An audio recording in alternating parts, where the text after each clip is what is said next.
Hello, Canada and the rest of the world. Coming to you from Bauhaus Studios in beautiful downtown Port Credit, it's the Tom and Rick Show for Wednesday, November 25th. On tonight's show, the Freeman Brothers, audio engineer and inventor Johnny Matusiak, music development coordinator for the city of Mississauga, Corey Poole, punk rock politician Andrew Cash, the lead singer of legendary punk rock band Teenage Head, Dave Rave. Also tonight, we have Cooking with Carson. And now, ladies and gentlemen, here are your hosts, Tom Barlow and Rickford Van Dyke. Good evening, ladies and gentlemen, and welcome to another edition of the Tom and Rick Show.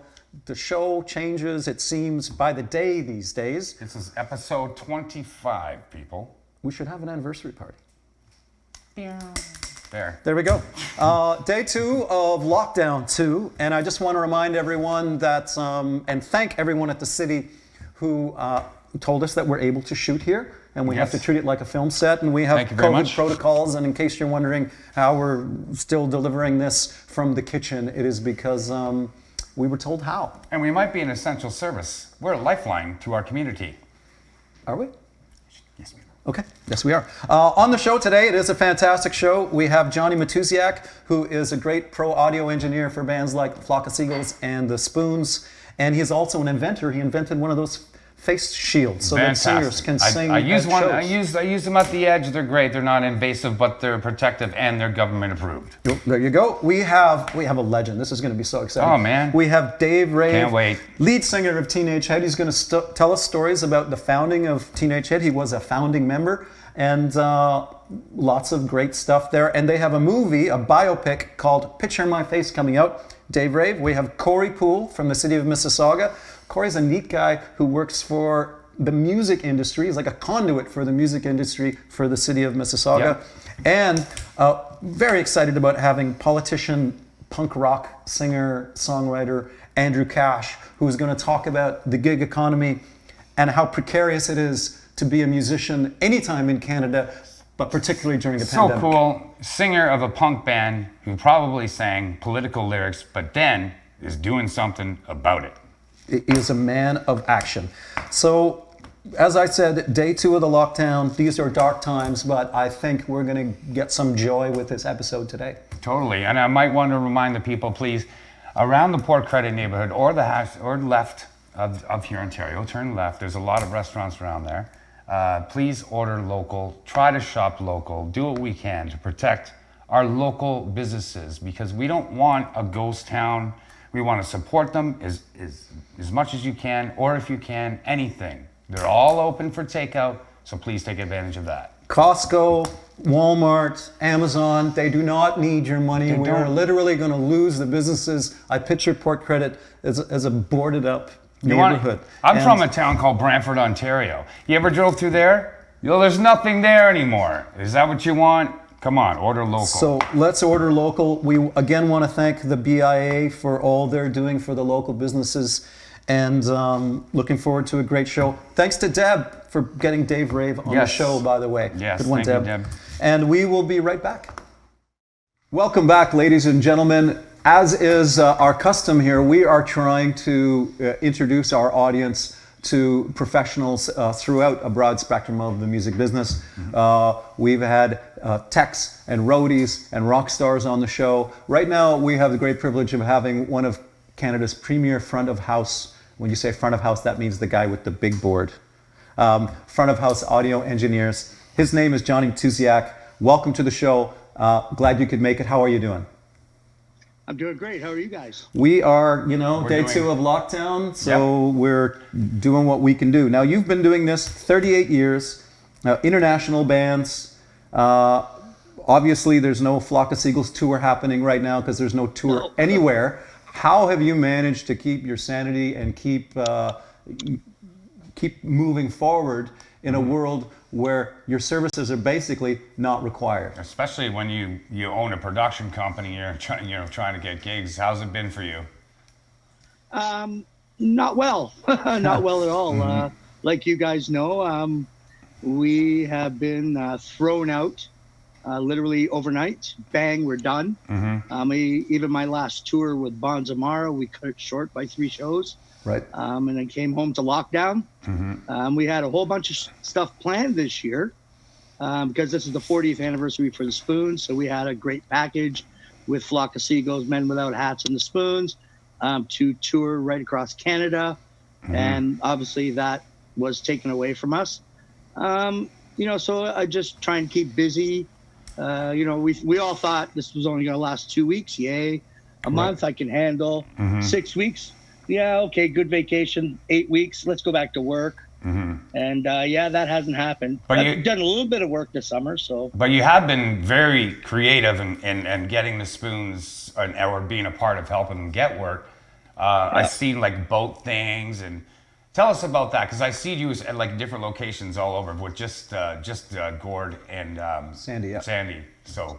Yeah, so the first one we did obviously was on Tom's roof for Canada Day. Yes, Right. great. Thank you for that. Yes, by the that way. was a great day. Thank you. The neighbors. Thank you very much. Yes. Yeah.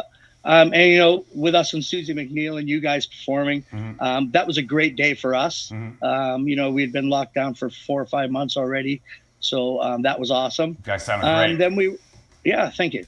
And then we were asked to do a project with a couple people, Brent Jensen being one of them, and it's called the AMP Project, which brings music into smaller communities.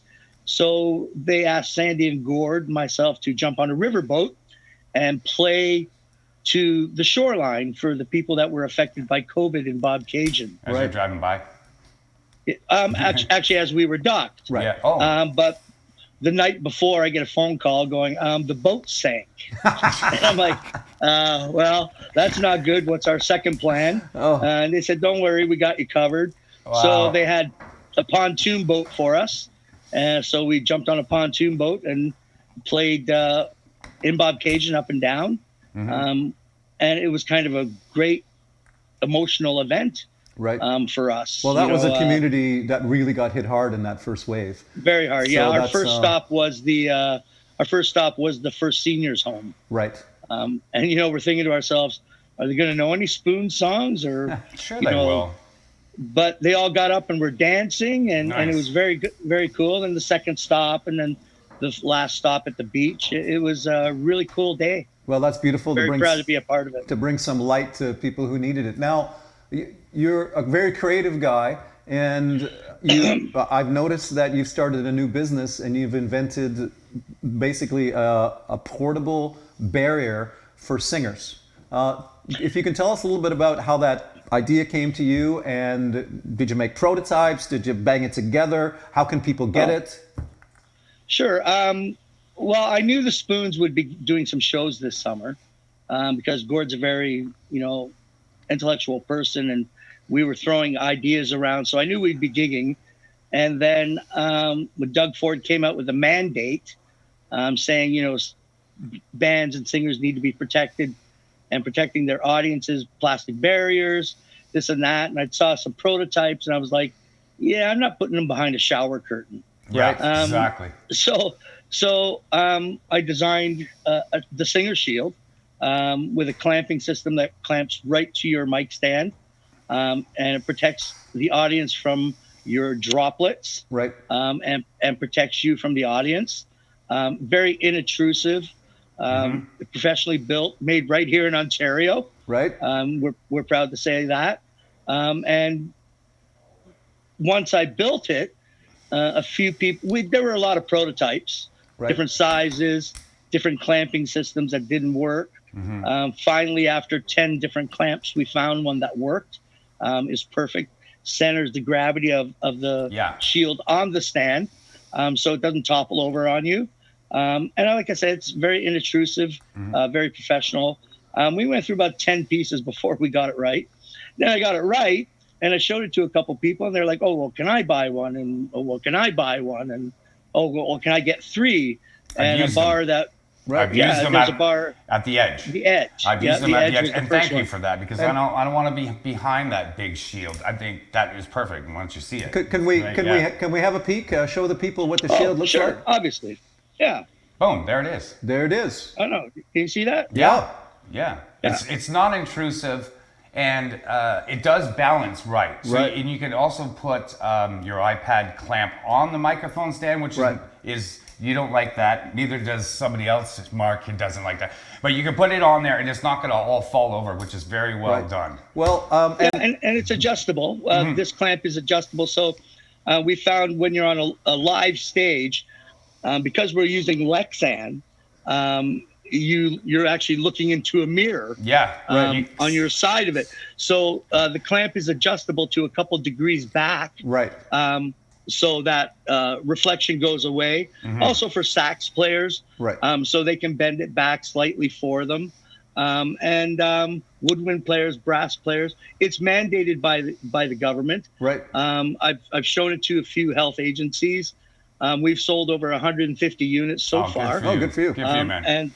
And we don't make much of a profit on it. We just want to get players back out there playing safely. And where can people get information? Maybe they want to pick one up. We have a lot of musicians who watch this show, so I'm sure you're going to get some attention. Where can they connect with you to get one of the shields?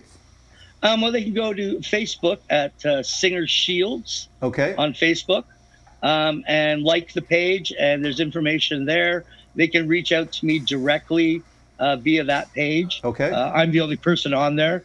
It's just my son and I that create them and make them, and we do it every week, and we get them out there to people that need them. Well, Awesome. Thank you very much for coming in today. Thanks for, first of all, being great at your craft. Second of all, being Thank you. creative and managing to put great shows on like the one in Bob Cajun. And for providing this little piece of plastic technology I love it. that allows singers. I didn't know horn that the players to do reflection that. thing, Johnny, because I was just staring at my fingers going, oh, that's the chord I'm playing. It helped me, actually,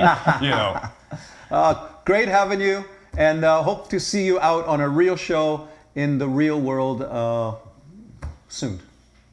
We'll catch up soon, guys. Be safe. Great. Thanks a lot. Ladies and Thanks a gentlemen, lot. Thanks for having me on. we Thank will be you. right back.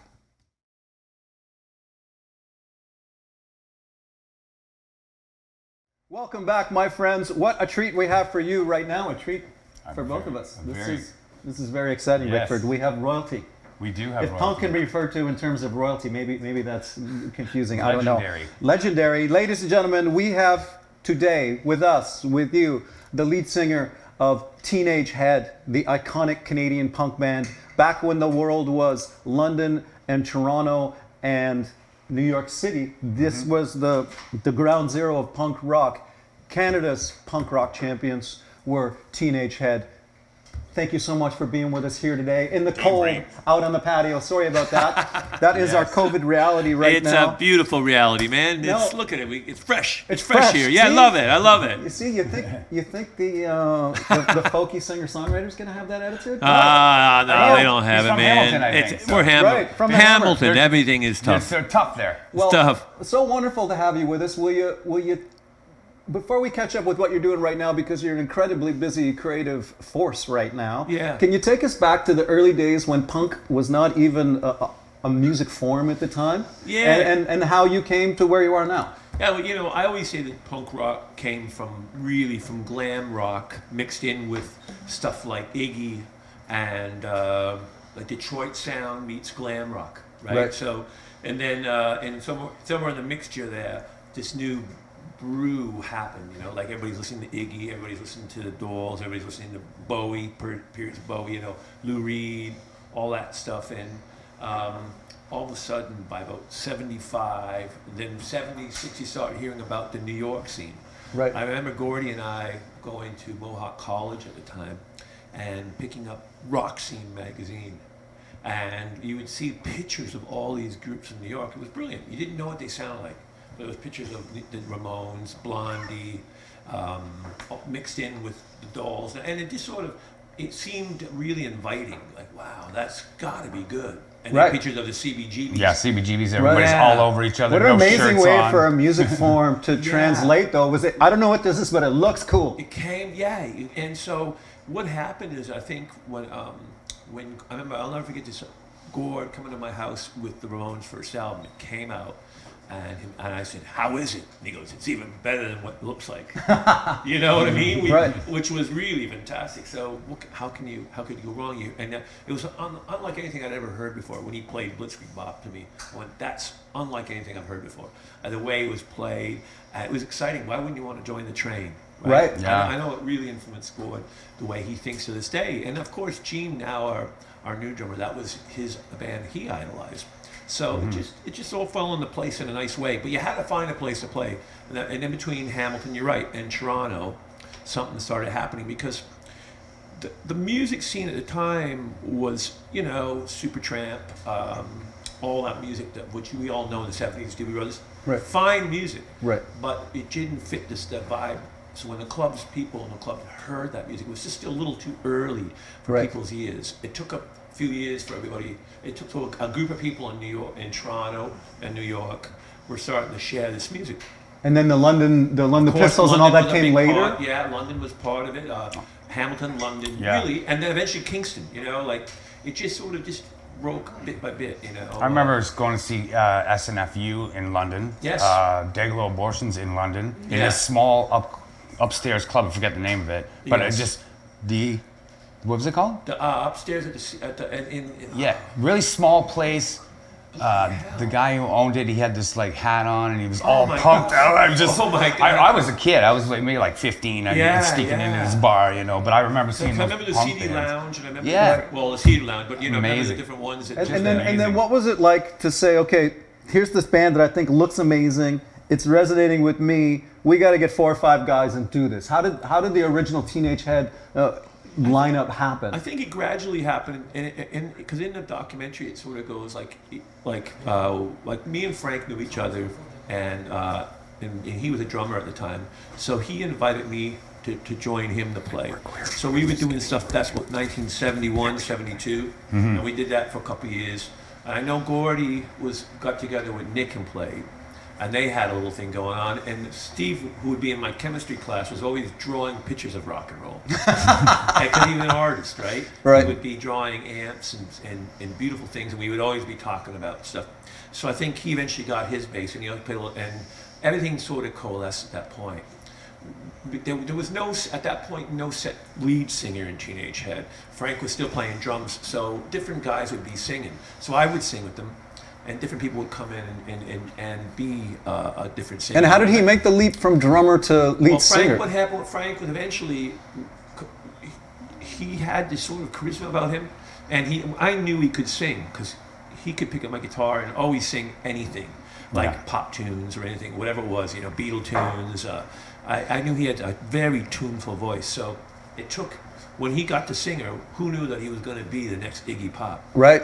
Mixed in with Lou Reed. Yes, he was that. That was yeah. an accident. I don't think that was ever planned in his mind or any of our minds. It just happened that there he is, this guy who was behind the drum kit, turned into this other guy who was so magnetic and to me, still to this day, one of the most fun frontmen in his prime Right. that I Certainly ever was. seen. Up Yeah, there with Iggy. I totally agree. Now you General mentioned the movie. There's a major documentary called Picture My Face. Yes. Which is the history of Teenage Head. Yeah. Tell us a little bit about that. Well, Douglas Aerosmith came to, I think, to Steve and the guys and said, "Hey, I want to capture the band," and I think he wanted history in it, but he also wanted the mystery behind the band, like what made Teenage Head different from the other bands. And to be honest with you, I was curious too, because Right. when you know When the you're in guys it. and when you've grown Yeah. up with it, it's just who you are. Right. Like, Gord, an altar boy with me, Frank, a guy who I knew in my row 1, Steve, the guy who was pitching me in grade 8. But this combination together. So I was interested too. So it was great because he took the history of the band and then brought it to now, which I don't know how the hell he did it, but what a job Douglas did to make it work. Right. And when does that film come out? It's on. It was debuted on TVO about now a little while ago, I guess a couple of weeks ago. Okay. And now, if you want to see it, you can go to TVO YouTube. It's now for people in the rest of the world. Douglas is working on getting distribution in Europe and in America. Right. I know that because I know a lot of people over the years, the fans from the West. So that's going to happen. But you can readily access it on YouTube. TVO YouTube. TVO YouTube. Just go to it. Okay, and we'll it's, put a link up for and that. it's full glory and it's beautiful. Awesome. And so far, the reception has been absolutely wonderful. Well, I saw the trailer and it was fascinating. You forget when you see people like the Ramones talking Yes. about your band. Yes. That's gotta give you a warm fuzzy. Yeah. You know, such an impactful band, and I think for a lot of people, I know for me as a high school kid, it started with Let's Shake. Yes. It was sort of like this band that was over in a corner where the Yeah. kind of freaky people were now pop stars. Yeah, and yeah. it was you know, for me, the moment that punk rock became an accessible music form for a kid who was, you know, in high school. That's very perceptive because I remember that moment because from 76 to 77, it was coagulating. And then eventually the British got into it.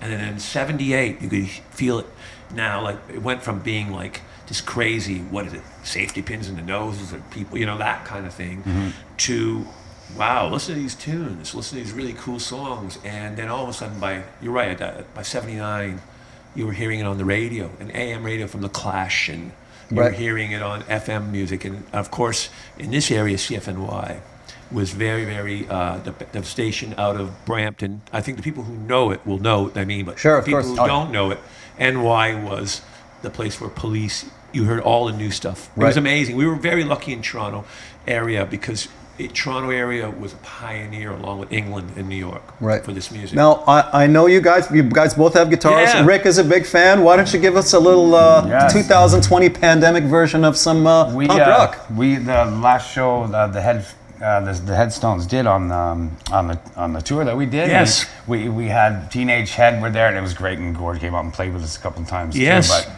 this is one of my favorites of all time, you know, and a legendary Canadian punk band that's inspired definitely the Headstones and a lot of bands. Well, you know what? It's an absolute honor because it's like when you see the people who've taken, who are inspired by what you've done, and then take it to their own level. It's really the ultimate goal in music, right? Right. And you want to continue doing that. That's it. So shall we do it? Let's Shall we shake. shake it up, man? Let's On shake it in up. honor of Mr. Frenham and Mr. Lewis Yes. and Stevie for the boys, and of course the Headstones. Let's do it for you. Yeah.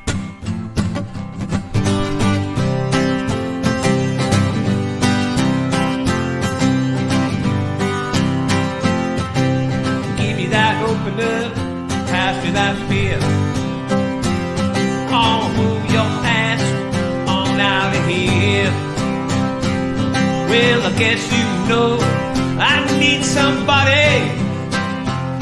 Well, you are just too fair and ugly. So let's shake, ooh baby, let's shake. Come on home, let's shake. Move a little closer, let's shake, baby, till I'm gone, yeah.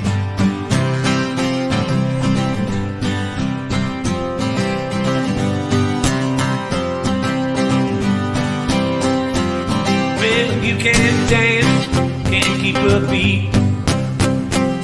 Well, it's just because you got two left feet. Don't make me run, honey, don't make me blush. You're just that girl I need to touch. So let's shake, ooh baby, let's shake. Come on, little closer, let's shake. Ooh baby, let's shake, baby, to the D now.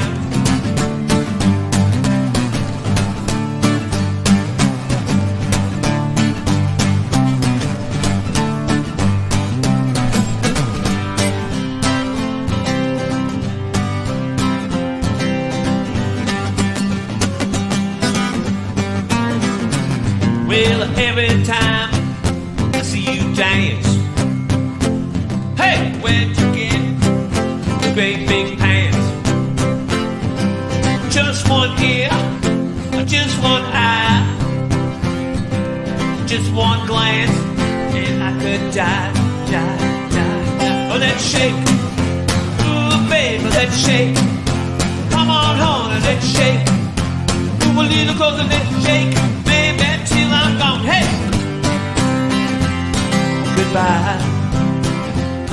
Nice try. Goodbye. Come on, let's go.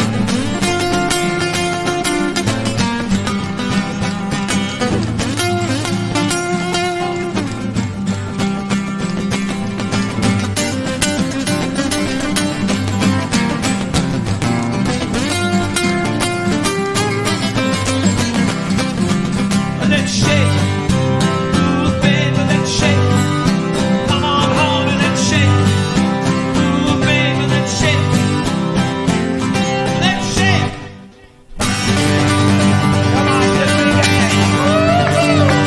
shake it up, baby. Dave Rave, man. Right That on, is some brother. real Yeah. rock right there. Wow. That was rockin', man. That was, you know, you can't fake that. No, man. You cannot fake that. Dango. That is the real That thing. song is fun to play. Now that's for sure. that was like, what a great experience to have that in the kitchen here. In the kitchen, yes. Now, Kitchen rock. as I was saying earlier, you are a very busy man. Yeah. You have worked with Danny Lanois. Mm-hmm. You currently have a COVID project with Jack from the Trues. Yeah, little Jackie. You have Dave Rave and the Governors, I love In that Minneapolis. Yeah, Minnesota. which is a band out of Minnesota. Tell us about the new project and what fuels you to keep making it. Well, you know what? It's one thing I've learned in the U.S. because going there back in the, I went there after Teenage Head in '89 and moved to New York City. It was all by accident. There was a guy who comes from Mississauga here named Gary Piggold, a legendary rock writer, and I finally met him. He was behind the group called the Simply Salsa, who are another legendary Hamilton band. And so me and Gary were in New York. We met all these really cool people. And one thing I learned about the New York scene and about the American way of rock and roll is that, like, I would see, like, Peter Buck would come in with, say, REM. And then after their tour was over, he'd have a side project called Minus Five. And he'd be back in New York playing a smaller place, you know? Right. Maybe, and it really inspired me to go, you know, hey, you know, like, keep making music. Right. And that's it, you know? So all these guys, like, I remember just seeing the guy who did, there was a band called Jason and the Scorchers. Now, him and the guy from the one that can Keep Your Hands Here, Georgia Satellite, Yeah. they have a project together. I saw how many CDs they had of different groups, Yeah. projects that they done. So that's the thing. The main thing is, you know, keep playing because we love music. Yeah. Well, love I you. would Keep I would creating. love to get people to check out Dave Rave and the Governors. How It's can fun how can they music, man. find it? Where would they find it online? Well, right now it's at Dave Rave at my Bandcamp, right? Okay. And the label called Ray Beat Records. It's out of Minneapolis. Now, what I like about Minneapolis and Minnesota is that it's very similar to our area here. You know, they have people, very eccentric, successful people, like, you know, we've had Mr. Prince and, Right. and you know, Mr. Dylan and all those people. But they also have the amazing local scene of musicians who aren't maybe, they're well known in the state, but maybe not worldwide known. Right. But they're still amazing, you know, and so it reminds me very much of around here, like, and it's a very musical city, like when I moved there, I was intimidated because of heavy cats, you know, around the Replacements guys and Right. Husker Du, you know, Grant, you know, those got hearts. Legends. Yes. Yeah, it's really heavy. It's a great place for music. And Right. I'm glad to be part of it. I'm glad that I'm allowed in that scene. Let's put it that way, you know. Well, it's a great scene. You know? It was such a great pleasure to have you, ladies and gentlemen. Please check out Picture My Face, the Yes. new documentary about Teenage Head. Please check out Dave Rave and the Governors. The Governors. Thank you for being the authentic and inventive artist you are, and thanks for making time and coming by here today. Oh man, it's Tom and Rick show. It's amazing how, you know, right now in these times that we can do this. But you know, I got reminded. I was reading back to Shakespeare and Marlowe, and they were writing all those great plays in the middle of the plague. Right. And I went, wow, you know, it's not that different than right now. People kept writing, kept doing stuff, you know, and they were shut down too back then, you know, Right. and the people were dying. Did they have to wear masks into The stores? big, long, pointy ones. I think they that's had to wear. what it was. I think Yeah, probably yeah. that's where it came from. Yeah. Can't get in the But car that's with that. Yeah, so I was thinking, we're just continuing on with those Yeah. cats. Right. You know, Shakespeare and, you know, and all those writers were still rocking in the middle of a pandemic back then. Canada's punk rock bard. right here. Yeah, man. Ladies and gentlemen, this has been and is the legendary Dave Rave, and we will be right back. Hey guys, Matt Zaddy here, and you are watching the Tom and Rick Show. Be sure to tune into Saga Music Now on Thursday, November 26th at 7 p.m. on the Mississauga Arts Council's Facebook or YouTube page. It'll be Matt Zaddy with a full band, my only full band show since COVID started, The Mess Around, and One in the Chamber. Hope you guys join us. Cheers! Good evening, ladies and gentlemen, and welcome back to the Tom and Rick Show. I'm very excited about our next guest for several reasons. He, like many of the musicians that we've had on, is a man who wears many hats. One of the hats that Andrew Cash wears is that of federal politicians, where he represented Davenport from 2011 to 2015. I discovered him in the late 80s as a sort of politically conscious punk rock acoustic guitar player, singer, songwriter who wrote a song I absolutely loved called Boomtown. We are very honored to have with us today Andrew Cash. Welcome, Andrew. Hey, it's great to be here. Now, Rick and I did a panel the other day for Indie Week where we talked to a doctor who serves musicians, Dr. Chong, very interesting man, and we started to discuss the politics of being a musician in that we have no health protections, no minimum wage protections. And as we were going on this conversation, he said, you really need to connect with Andrew Cash. And he sent me a video that you did in 2017. And I watched it a bunch of times, had it on and took some notes. And I realized everything you were saying in that video about how precarious it is to be a musician and the declining of, or the disappearance of a middle-class musician has been exacerbated by the pandemic. Can you talk about this work that you've been doing for all these years and how you've seen that change since the pandemic? Well, I mean, obviously the pandemic has uncovered for all to see, you know, all of the ways in which our system has failed not just musicians, but many workers. And I use the term workers to refer to musicians because it's a lot of work to be a musician. So COVID has really shown us how weak the social safety net is for so many people. Right. And the work that I've been doing as an MP and even before that and after that has been to really try to focus the public debate we have about work, trying to focus some of that on, hey, there's hundreds of thousands of workers out there who don't have access to, say, for example, parental leave, right, or employment insurance or an extended health and dental benefits package, right?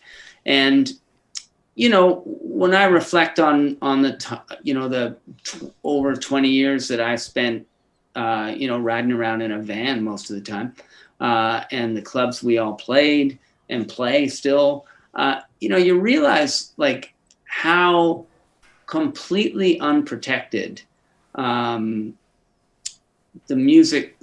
musicians, and not just the musicians, but everyone that supports it, the roadies and the sound techs and the managers and the agents, that everyone's kind of out on a limb in a way.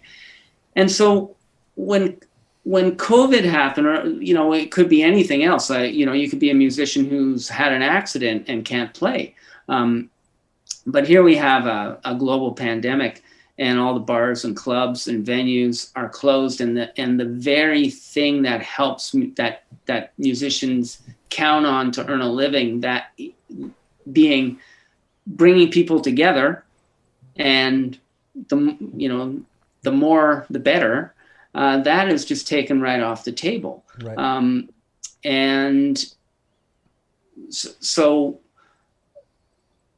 absent the CERB, which I think was, I'd like to talk a bit about that, but absent that, there is really nothing. Right. And, you can't even do your side gig working in a bar or working in a restaurant, which I know, many musicians do that too. Sure. So yeah, I guess that's it. Just generally that it's really laid bare the urban economy.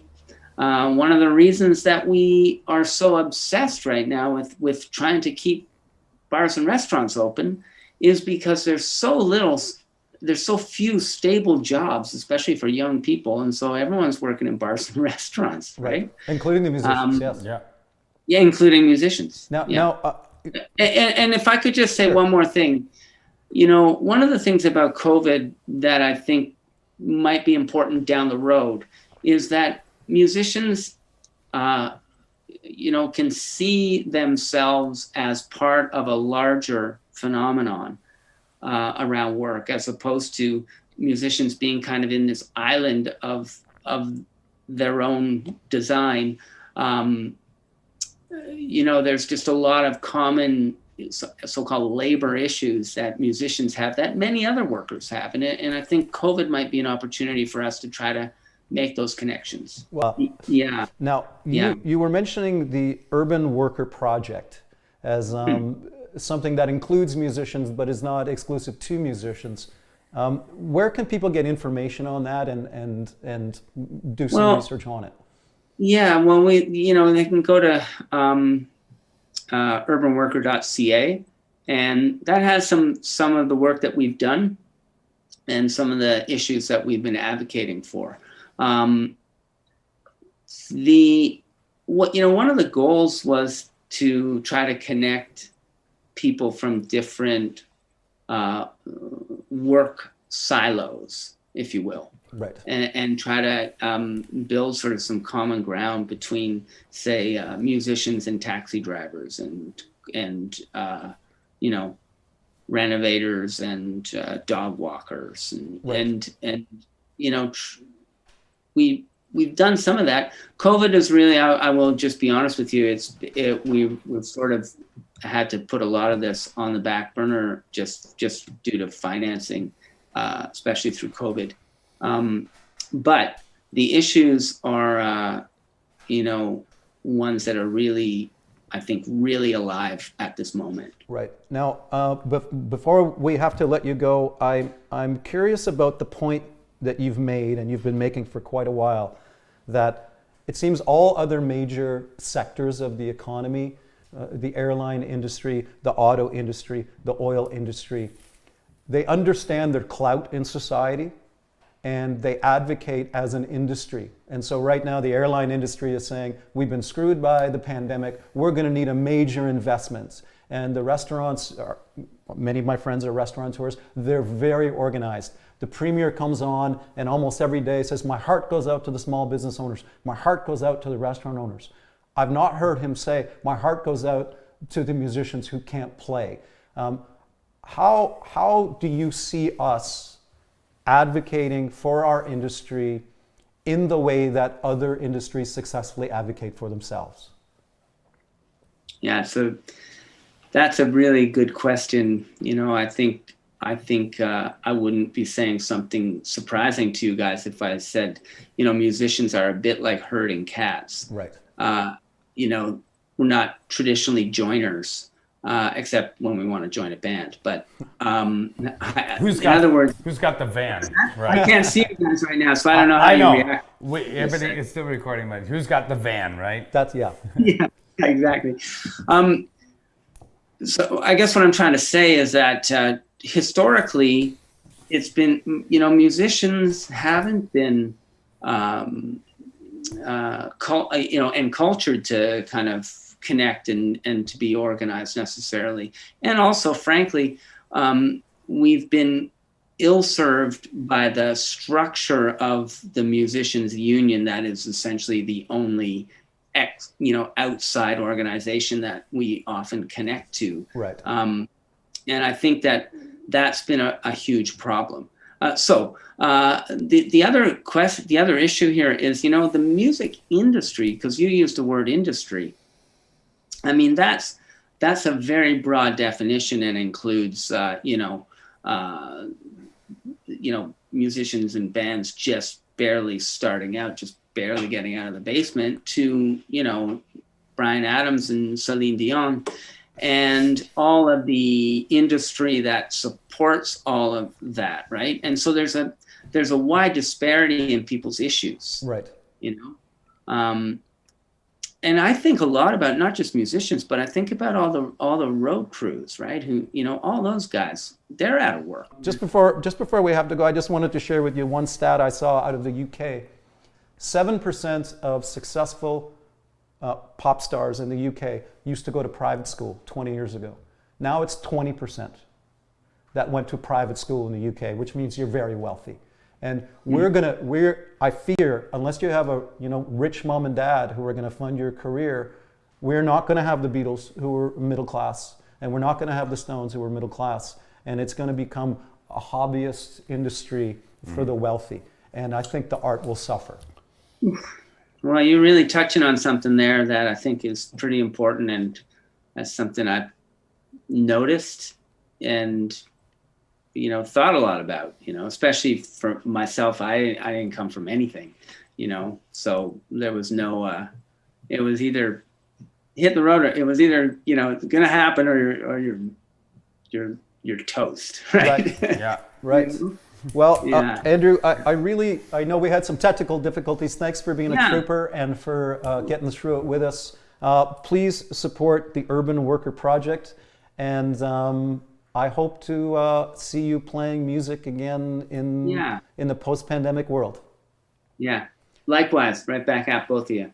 Ladies and gentlemen, this has been and is Andrew Cash, and we will be right back.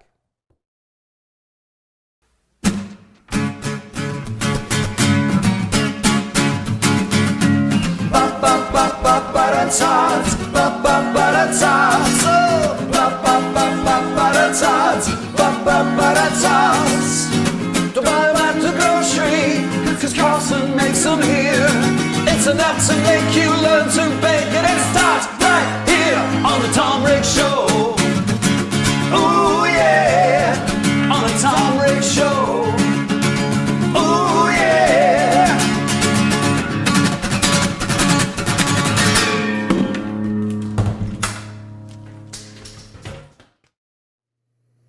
Hey guys, I'm Carson Freeman and this is Cooking with Carson, and today we're doing a Canadian classic. We are making butter tarts. Butter tarts, I always had them growing up. My grandmother made them, my mother made them, my aunt made them. They're fantastic. And so I recently forayed into the world of making butter tarts. And they're fantastic, yes. It's a great little dessert. So what I'm gonna do is I'm gonna put them into my pastry shells, but first I gotta make the filling. So the filling's not too tricky. What I have is one egg. I beat this egg like it owed me money. And I have 1 cup of packed brown sugar. I'm gonna put that in there. Mix that up. And butter. I got a 1/3 cup of melted butter. You need butter in butter tarts, right? And a lot of recipes are gonna call for some vanilla extract, which works perfectly. They're gonna make beautiful butter tarts with vanilla extract, but because we're Canadian, I'm gonna use a little bit of maple syrup. Okay, just about a teaspoon, eyeballing at that there. It's gonna give a really nice flavor, and about 2 tablespoons of milk. Butter tarts classically have different ingredients in them, but most classic would be walnuts, raisins, and today I'm using pecans, which is another classic. Lots of times too, we're just gonna make them, don't mind my stirring, folks. I'm just stirring this. Sometimes we'll just do them without anything in them, but I find that there's just so much sugar and there's so much sweetness in. I wanna balance it off with something that's a little bit healthy, and that is these pecans.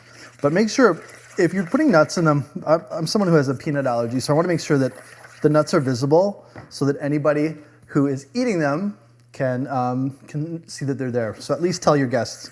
Okay, do I have an assistant back there? Someone can bring me one guy on set today.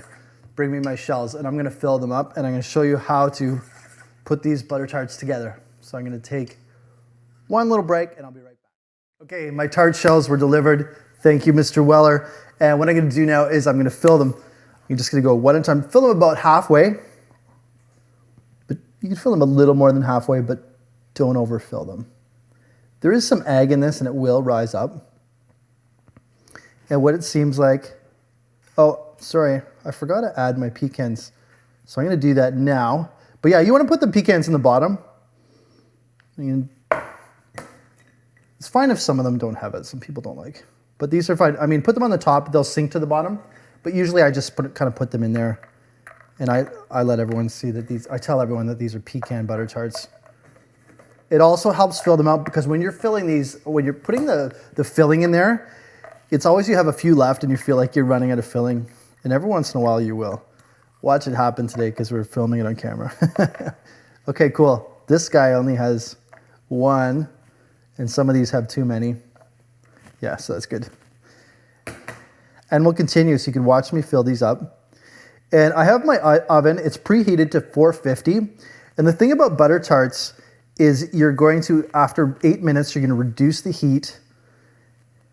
And this is just different ways to be cooking the filling as well as the tart shells. Okay. So I'm going to finish doing these, then I'll pop them in the oven for 8 minutes. Then I'm going to reduce the heat for 15 to 20 minutes at 350. And then I'll pull them out and we'll see what they look like. We'll take a break. Okay guys, the butter tarts are ready. This is the moment of truth. Let's see. Yeah, and it looks like these have turned out really great. Hot, hot, hot, hot.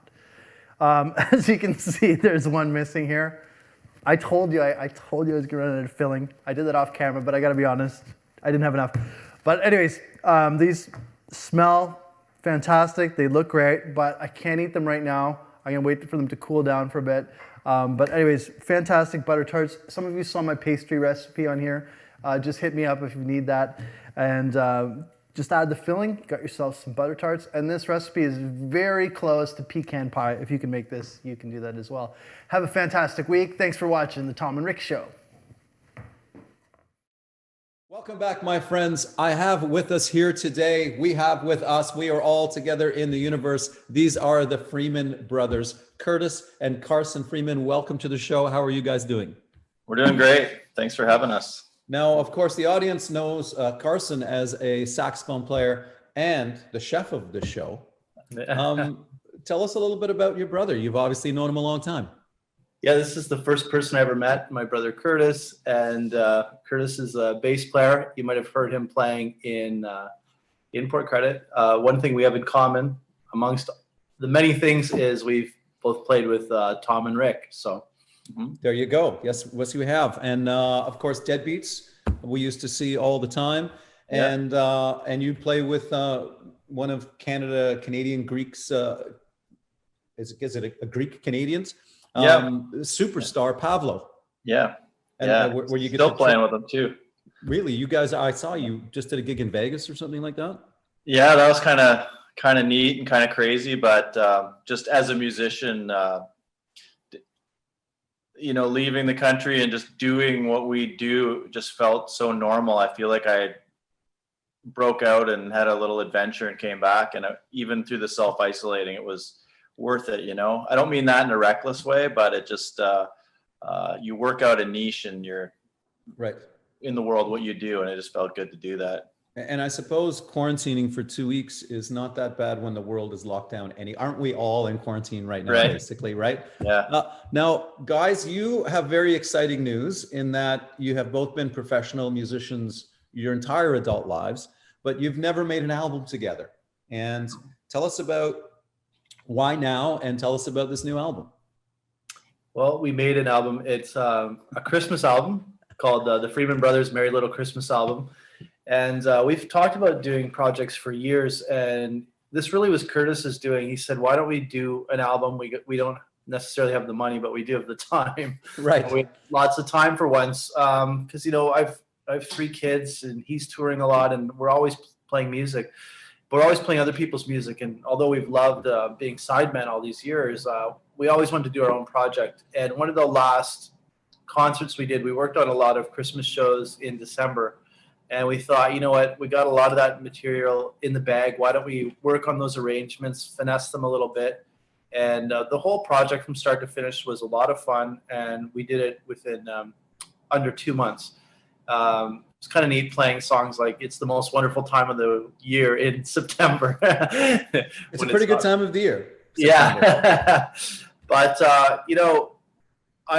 say I do more decomposing than composing my music. I never think it's good enough. But this project, we really love like the whole process. We're really happy with the end results. And I kind of wanted to put that, a lot of people celebrate Christmas no matter what their religious background is. And it means a lot to many different people. And we showcased that on the album. We wanted to bring a lot of joy, and we wanted to express that through our music. So when people listen to it, they can hear the fun that we're having while we made them. And everyone's got their favorite Christmas song. How did you go about picking of the hundreds of great Christmas songs? How did you narrow it down? Is it 10 songs on the album? There's 12. Just like you guys are Christmas ambitious. only has 12 days, right? So right. And it wasn't really hard to like settle on those songs. It was like, okay, once we get to 12, we just capped it there, and we thought that's good. But we did discuss a couple times that we could already do another Christmas album if we want, like another one, because there's, that's a great song. That's a great song. But it's easy to play and promote, and we have no problem saying, grab this album because you'll like it and enjoy it, because they're just likable, enjoyable songs, and they bring back good memories. Or if not, the next track will. So. Well, I think it's exciting that you have this new project at this time, and as we've heard, a bunch of the conversations are get takeout from local restaurants, Christmas shop from local places. Don't go to Amazon. Don't get it from Amazon. Don't go to the big box stores. Let's support local. I think this is an amazing opportunity for people to not get the Kenny G Christmas album. Kenny G does not need anyone else to buy his Christmas album. We can get something that's as good as, or let's face it, probably way better, and keep it local. So if someone is saying, yes, I first of all love Christmas music, I want some fresh Christmas music, how can they find you guys, and how can they make sure they have this album playing while they're putting up the tree or wrapping the presents? Well, we have a lot of friends just through the show, because Curtis lived in Port Credit for a while, and I've been living there for about 10 years now. We have a lot of friends that support local music, and they follow us on Facebook. So if you're friends with us on Facebook, you can always just private message us, or you can follow the Freeman Brothers Band on Facebook. Maybe Les could put those links up. And we do curbside pickup. We could throw them in the mail. We could mask up, and no contact delivery. Right. But it is interesting though. People do want physical CDs. We actually just started advertising them, and we will sell out of them. And we only printed a few hundred of them, but it does feel like you're selling pies out of your kitchen when you sell CDs now. Right. It's a thing, right? I feel like I made a bunch of bird feeders and I'm trying to sell them at the mall. But there is something cool about having like a physical copy of something, and it is on all platforms. But the best way to support us would be to buy a copy from us or buy a digital download from us. But if you're getting it on Spotify or Apple Music or whatever, just play it around the house, play it in the car. That's totally fine. We just want to spread it around, and we just want you guys to, it's a gift from us to you. And we had a great time making it. I think we captured that on the, and one thing to mention too, it's all instrumental music. We have a good mixture of Santa and Jesus, and we even have both of the main characters are featured. They do a collaboration on the album. Yeah. Well, just before we go, guys, two twin brothers making a Christmas album. Can you give us one anecdote, one story from the recording process that can sort of put us in the moment, in the creative moment with you when you were making the record? Oh, I don't know. Well, the moment for me was kind of when it was done, and Carson's like, wow, no offense, but I thought we would butt heads a lot on this album, but no, there was none of that. And I think just when you're doing other people's songs, you just want to do a service to them. And we're used to playing in other people's bands and being sidemen, so we know how to. It's kind of weird when you take the reins and do your own thing, but we know each other's playing and style, and we just got out of the way, and just there's enough Curtis on the album to be happy, and there's enough Carson on the album to be happy, and we just spread it around. Well, I'm very excited to hear it, as I'm sure the audience is very excited to hear it. Thanks so much for coming on, guys. Can you hold up the CD one more time so people know what they're getting? I think I got there it it is. Merry Little Christmas album with the Freeman Brothers. Make sure you hit them up on Facebook or wherever you can find them and support local talent. Merry Christmas to you guys. It's the first time I've said it all year, and we will be right back. Welcome back, ladies and gentlemen. You know, we live in a great musical community here. We've had the Mississauga Arts Council on. We've had our city councilor on, you know, Michael Douglas, Stephen Dasco. There is a team behind the scenes trying to make our music community better. One of the members of that team is Corey Poole, and he is the music development coordinator for the city of Mississauga. Welcome. Thanks for taking time to be with us here today, Corey. And could you please tell us a little bit about what the music development coordinator does? Yeah, absolutely. Thanks for having me. Hello, Tom and Rick. Hello, everybody watching. Hello. The story of the music development coordinator in the city really starts in 2016 with the adoption of Mississauga's creative industry strategy. So that was a strategy that was approved and adopted by council. And within that strategy, recommended to open a music office at the city, which landed in our culture division, and also to develop a strategy to support and grow the music sector specifically. So the music development coordinator, that's myself, was hired in 2019.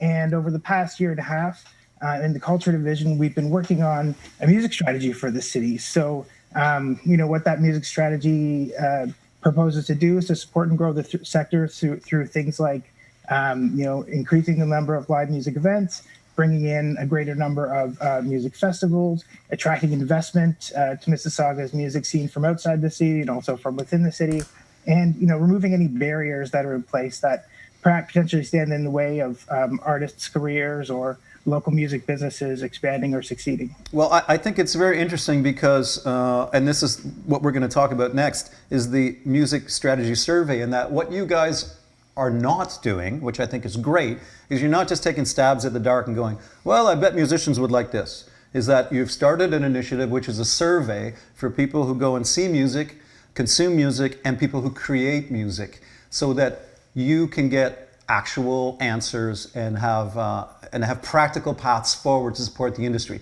Can you tell us about this survey? Absolutely. So, you know, the strategy is being developed by our team in the culture division, but I like to think also by the community, because this feedback is so important. And of course, we know that the music community and the music sector is made up of so many different parts, you know, from artists to music venues, managers, recording studios, labels, retailers, educators, the list goes on, right? And all these parts of the music ecosystem work in concert. So we're looking at ways to, you know, help sort of elevate the whole sector. But to do that, we need to hear from people in all different parts of those sectors, and of course from residents as well, who, you know, I like to think of our all music fans, and the work that we're doing would, you know, help benefit and help bring more music events to everyone in the city, not just those in the music community. Now, we have a lot of young up-and-coming artists who appear on the show and watch the show. Let's say they're in a jam, they're confused about how the business works, they don't know how to release a demo, they don't know what a record company does. What kind of services are available in terms of education for the emerging artists? Yeah, we're running the second version right now of a program I think is really interesting, and we're working in partnership with the Mississauga Business Enterprise Center. This program called Starter Company Plus for Music. So it's an adaptation of their business skills development program for small businesses.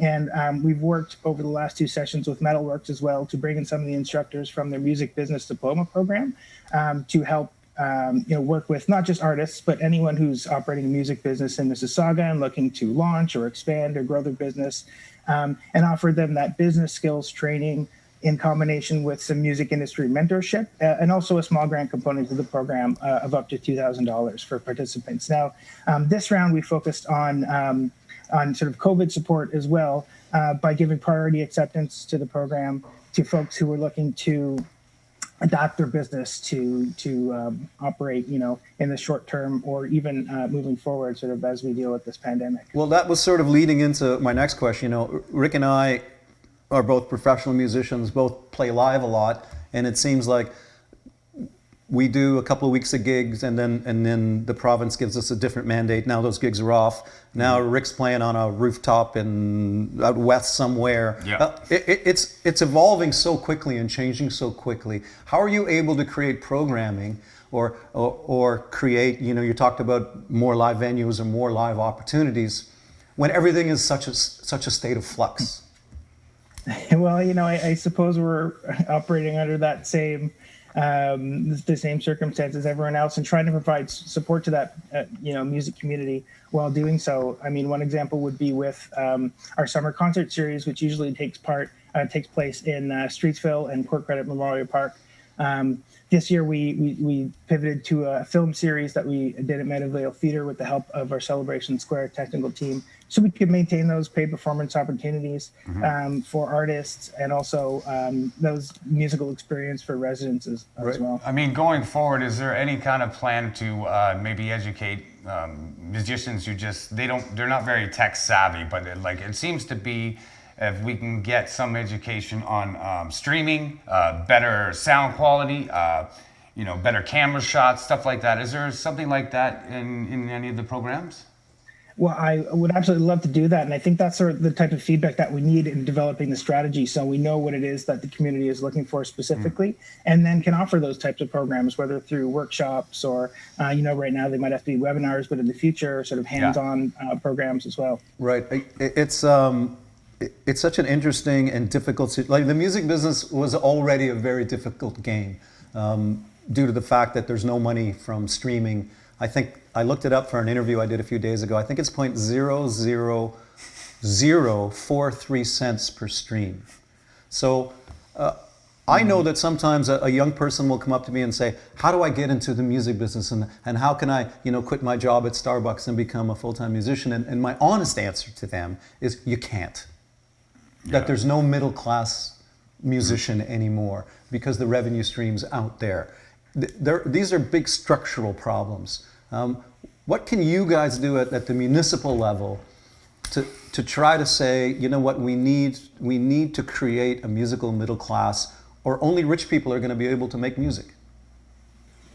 Yeah, I think part of that is supporting professional development opportunities, giving people all the tools they need to succeed in that business, and working with local partners who are doing that.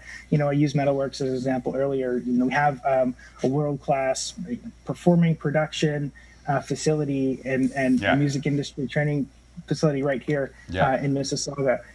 So I would say, leveraging the infrastructure that we have to help support the local community, whether it's finding new ways to provide that support to underrepresented people who might not usually have access to it, or offering that programming for free, or some of it, educational programming through the city, so that anyone who's interested might have an opportunity to get involved. Well, that sounds great. So, Corey, before we have to let you go, what do you think, once again, there's a struggling artist, maybe they were going to put an album out, they couldn't.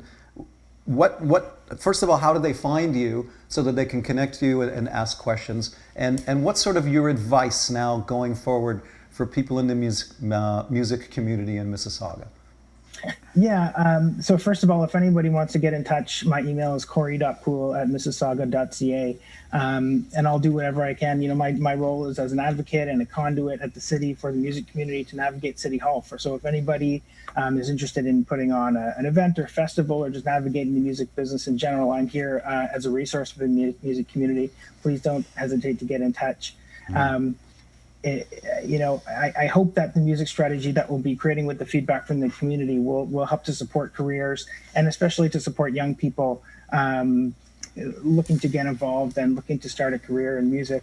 One thing I'll add about this is it's really important for the city to take on this project. I think we all know the cultural benefits that music provides, bringing people together, connecting communities across language and cultural barriers perhaps, and supporting a positive impact on mental health and wellness. But there's a huge economic reason to support the music sector too. I mean, we know, despite the challenges that are happening right now with COVID-19, the music sector is and can be a big job creator. A music sector, can really attract and keep skilled workers in a city when you have that vibrant music scene. It's been shown to do that.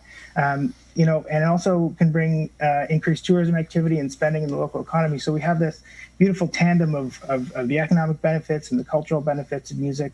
And that's what we're really hoping to help amplify here and support anyone who wants to, navigate their way through that sector and be part of that music community. Well, I think it's such a great point, because so often the economic benefits of the music business are not announced enough to the public. And it is always, well, that's nice that we can do that, but it's not real business. So I'm glad that you're advocating, that you're doing the work you're doing. Please check out that survey. We'll put a link to the survey, because people like Corey cannot help us unless we tell them the kind of help we're looking for. So thank you very much for all the work you're doing, and to the City of Mississauga for having someone as passionate as yourself working on behalf of musicians. Ladies and gentlemen, thank you so much for having me on. Yeah. Appreciate it. Corey Poole with an E, and we will be right back. What can we do in times of uncertainty? We stay strong. Together. We support. We create. And we adapt. Port Credit Main Street is a community. Local places to gather. We are your community's small businesses. Telling our story of resilience and pride. We are business owners. Job makers. Entrepreneurs. The signs on our shop doors invite you into our dreams. The ones that we built from scratch. Behind each business is a face. A family. This is our story. This is Port Credit. Businesses are people. People who need your support now more than ever.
Les!